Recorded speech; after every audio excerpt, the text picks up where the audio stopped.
आज Doubtnut app download करें। Doubtnut पर अपने सभी गणित, रसायन विज्ञान, भौतिक विज्ञान और जीव विज्ञान के डाउट्स का करो सफाया। बस प्रश्न की फोटो खींचो, एक ही प्रश्न को क्रॉप करो और तुरंत वीडियो सोल्यूशन पाओ। अभी डाउनलोड करें। हेलो फ्रेंड्स, यहाँ पर हमें एक प्रश्न दिया हुआ है। देखिए प्रश्न हमारा इस प्रकार से है, बहुकोशिकीय शैवालों में पदार्थों का परिवहन किसके द्वारा होता है। तो आइए गाइस हम देख लेते हैं इस प्रश्न के बारे में। हम यहाँ पर बात कर रहे हैं किसकी, शैवाल की। और देखिए शैवाल क्या होते हैं। शैवाल हमारे पर्यावरण में पाए जाने वाले पादपों में सबसे फर्स्ट नंबर पर आते हैं। कहाँ पर आते हैं? पादपों में सर्वप्रथम उत्पादक हैं। ये पादपों में सर्वप्रथम उत्पादक कहे जाते हैं। ये उत्पादक, ये क्या करते हैं? ये शैवाल हैं, लेकिन इनमें क्या होता है? क्लोरोफिल पाया जाता है। और ये क्या करते हैं? प्रकाश संश्लेषण की क्रिया करते हैं। प्रकाश संश्लेषण इनके द्वारा होता है। अब हम देख लेते हैं गाइस कि इनमें पदार्थों का जो परिवहन होता है कैसे होता है। शैवाल की अगर हम बात करें तो शैवाल कैसे हैं? बहुकोशिकीय हमारे, बहुकोशिकीय बहुकोशिकीय कोई भी हम शैवाल ले लेते हैं। जैसे मान लीजिए इसका उदाहरण हमने ले लिया, क्या उदाहरण के तौर पर? पॉलीसाइफोनिया। पॉलीसाइफोनिया ये क्या है? हमारी बहुकोशिकीय शैवाल है। अगर हम एक कोशिकीय शैवाल की बात करें तो वो कौन सी होगी? वो क्लेमाइडोमोनास होगी। बहुकोशिकीय शैवाल पॉलीसाइफोनिया है। अब यहाँ पर जो पदार्थों का परिवहन होता है वो किसके द्वारा होता है?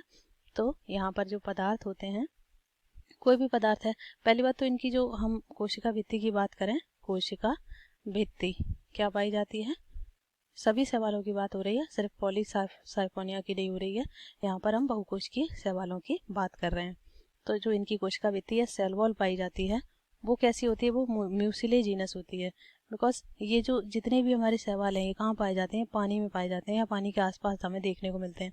टोटली मेराइन भी होते हैं और बिल्कुल पानी के आसपास। इन्हें नमी चाहिए, बिना वाटर के इनमें कोई भी प्रक्रिया संभव नहीं होती है। तो कोशिका भित्ति में म्यूसिलेज पाई जाएगा। क्या पाया जाता है गाइस? क्या पाया जाता है यहाँ पर? म्यूसिलेज। इस कोशिका भित्ति में सभी में देखिए सेलुलोज भी पाया जाएगा, जैसे कि पादपों में पाया जाता है। क्या पाया जाता है? सेल्यूलोज।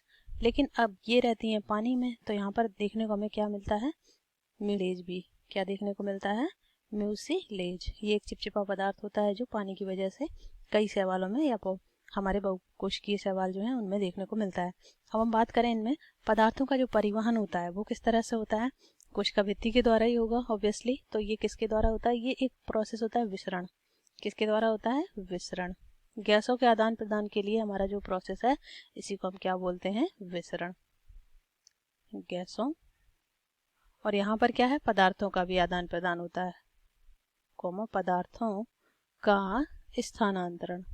स्थानांतरण का मतलब होता है एक स्थान से दूसरे स्थान पर जाना, पदार्थों का आना और जाना। तो ये हमारा किसके द्वारा होगा? विसरण के द्वारा। तो ये था गाइस हमारा आज का प्रश्न। आई होप आपको समझ आया होगा। Thank you. कक्षा 6 से 12वीं से लेकर नीट, IIT, JEE वो एडवांस के लेवल तक 1 करोड़ से ज्यादा छात्रों का भरोसा। आज ही डाउनलोड करें डाउटनेट ऐप या व्हाट्सएप करें अपने सारे डाउट्स 8400 400 400 पर।